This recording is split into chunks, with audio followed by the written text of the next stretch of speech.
Valentin, Valentine, ce jeudi est un grand jour, votre jour. Pas étonnant donc qu'il y ait comme de l'amour dans l'air ce soir dans Tout s'explique. Gros plan sur les hormones, souvent responsables de notre plaisir à aimer l'autre. Et les phéromones dans tout ça, sont-elles si puissantes qu'elles nous guident dans le choix de notre partenaire? Test grandeur nature et détour par un laboratoire pour analyser leur effet. Ensuite, rencontre avec des spécialistes pour comprendre si passion rime forcément avec amour. Enfin, pour être beau et en bonne santé, rien de tel que des câlins à consommer sans modération.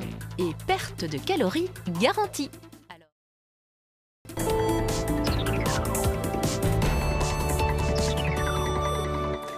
Bonsoir à tous et bienvenue à vous les amoureux. Mais aussi à vous qui cherchez encore celui ou celle qui fera vibrer votre petit cœur. Mais oui, vous savez, le rythme cardiaque qui s'accélère subitement, les pensées qui s'embrouillent, les mains qui deviennent moites et qui tremblent, comme une décharge électrique et la certitude qu'on a trouvé l'âme sœur. Ce moment unique qui s'appelle le coup de foudre. Vous n'y croyez pas? Eh bien, figurez-vous que c'est scientifiquement prouvé, c'est même chimique. Comment, en un seul regard, peut-on éprouver des sentiments soudains pour un parfait inconnu? Premier constat, tout le monde ne peut pas être frappé par la foudre de l'amour. Si je suis disponible, je reçois la foudre. Votre esprit, ainsi disponible à la rencontre, peut alors se concentrer sur un besoin naturel, la reproduction de l'espèce.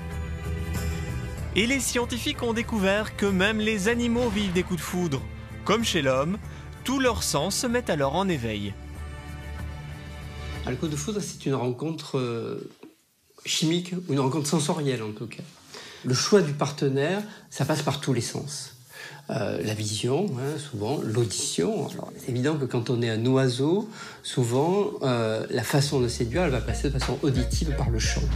Quand nous sommes disponibles pour un coup de foudre, nous nous y préparons sans le savoir. Les animaux, comme les humains, ont leur parade. Si l'on sait que pour séduire, les jeunes filles se maquillent, sachez que dans la nature, un animal use du même artifice. Certains singes ont les parties génitales qui se colorent pour attirer les partenaires. Par sa posture et par l'exposition de ses organes génitaux, est en train d'espérer une femelle à qui il montre qu'il est disposé pour la sexualité. Alors son scrotum se colore en bleu, le pénis se colore en rouge avec un anneau blanc, c'est un cercopithèque. On se prépare donc physiquement à séduire. Et certains oiseaux préparent même leur nid pour attirer la femelle. Si je rencontre quelqu'un qui réveille mon empreinte, je vais d'emblée me sentir en familiarité avec lui, avec elle. Lorsque Manon et Ilyes se sont vus pour la première fois, leur cerveau a pensé à reconnaître une source de plaisir. Leur corps a alors sécrété des phéromones, des substances volatiles, véritables signaux d'alerte à destination du partenaire. Les phéromones s'évacuent de notre corps entre autres par les aisselles et vont pénétrer dans le nez de notre interlocuteur pour gagner son cerveau. S'il est sensible à ce message chimique, le coup de foudre opère. Le cerveau est alors envahi par un cocktail explosif d'hormones et de neurotransmetteurs, dont la noradrénaline, qui nous pousse à nous focaliser sur l'autre. Ce qui se passe est assez joli, c'est-à-dire qu'il va y avoir une augmentation de la noradrénaline, ce qui va permettre de se focaliser sur l'être qui provoque le coup de foudre. Le coup de foudre active environ 250 substances, dont 2 hormones qui vont se compléter et se contredire. La sérotonine, hormone chargée de réguler nos émotions, et la dopamine, hormone du plaisir. Vous allez voir que cela a un impact sur notre jugement.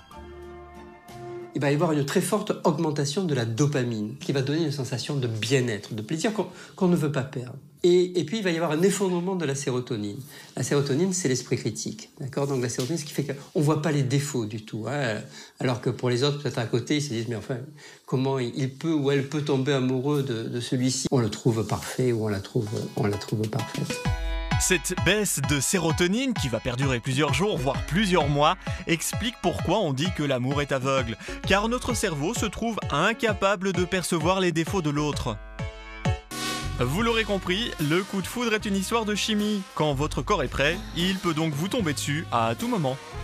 C'est-à-dire qu'il n'y a rien qui permet de dire c'est sûr que vous allez avoir un coup de foudre avec cette personne. Parce que, alors là, pour le coup, il n'y aurait plus de coup de foudre. Et c'est ça qui fait qu'on n'enlève pas la part de magie. Et pour qu'un coup de foudre se transforme en grand amour, là, c'est à vous de jouer. Même si vous l'avez vu, l'amour, c'est aussi une question de phéromones, cette odeur magique propre à chacun de nous. Mais ces phéromones ont-elles vraiment l'effet qu'on leur prête? Et qu'en est-il des phéromones de synthèse qu'on peut retrouver dans certains parfums censés nous rendre irrésistibles? Pour savoir s'ils tiennent vraiment leurs promesses, l'équipe de Tout s'explique s'est prêtée à un test dont les résultats vont vous étonner. New York, une soirée pas comme les autres, une phéromone party. Ces célibataires sont venus chercher l'âme sœur et pour la trouver, ils vont sniffer. Sur les tables, des t-shirts portés pendant 3 nuits. Dans la salle, celui ou celle à qui ils appartiennent. Ça sent comme du désodorisant de voiture. Une pluie d'été. C'est comme une dégustation de vin. Trouver son partenaire grâce à l'odeur, aux États-Unis, le concept fait fureur. Fêlés, ces Américains, pas tant que ça. Les phéromones, c'est une sorte de potion magique de la drague. Je pense que les phéromones sont surtout au début importants. Ça peut attirer quelqu'un, mais après, évidemment, il y a des autres facteurs qui vont jouer un rôle. Donc, à ce moment-là, les odeurs, leurs phéromones sont moins importants.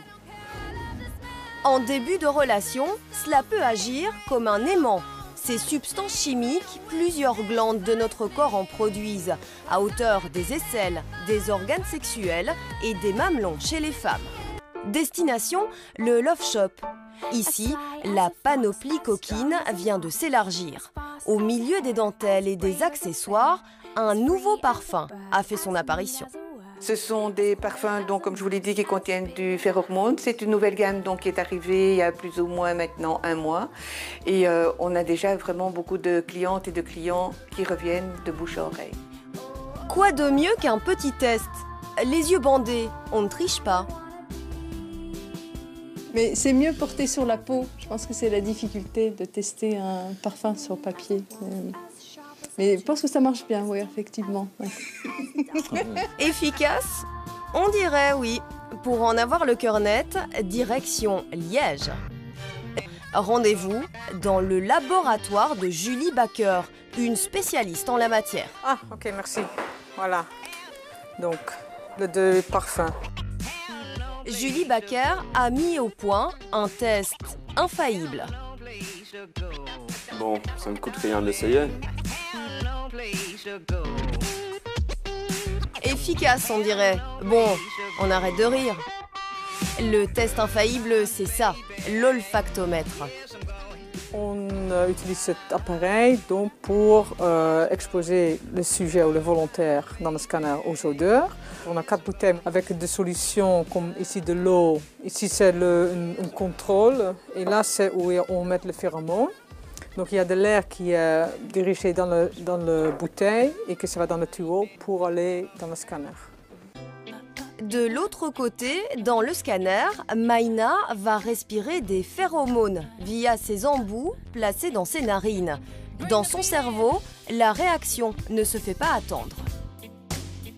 À l'aide de ce scanner, on peut donc voir s'il y a certaines régions dans le cerveau sont activées.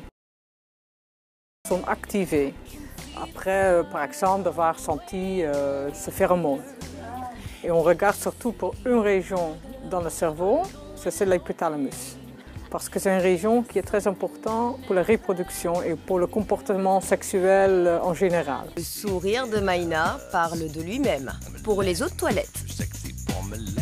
Sur Internet, certains extraits de phéromones sont en vente. Finalement, quoi de mieux que de laisser faire la nature? C'est la grande différence entre les animaux et les humains. Phéromones ou pas, on choisit l'élu de notre cœur. Les câlins, c'est super bon pour la santé. La preuve par 5 dans un instant. Et on s'intéressera aussi à l'amour-passion, celui des histoires d'amour les plus romantiques. Dure-t-il toujours? Eh bien, vous le saurez dans la deuxième partie de ce Tout s'explique. Alors, à tout de suite.